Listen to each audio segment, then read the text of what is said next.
Il Papa viene a visitare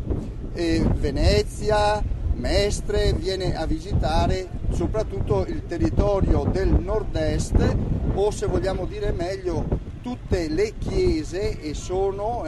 31 chiese diocesane che sono nate da Aquileia. Quindi il primo gesto del Papa è proprio ad Aquileia, come un ritorno alle radici,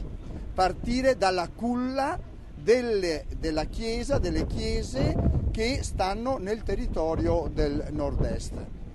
Qui, in questo parco, sono convocati tutti i fedeli, ma direi anche tutti gli uomini di buona volontà, io li chiamo di integra condotta, aperti alla ricerca della verità, sono convocati per la grande messa presieduta dal Papa, e anche visibilmente ha un suo aspetto, diciamo, comunionale, perché attorno al Papa ci sono i vescovi, poi ci sono i vescovi di tutte le diocesi del nord-est, ma compresi anche i vescovi dell'Austria, i vescovi della Croazia, i vescovi della Slovenia, i vescovi ad esempio della Germania. Si è voluto in qualche modo riprodurre la basilica, almeno nella struttura del presbiterio, la basilica di Aquileia e la basilica di San Marco. Quasi come dire, noi in questo enorme, bellissimo parco trasportiamo la struttura delle nostre chiese per andare nella radice della nostra fede, cioè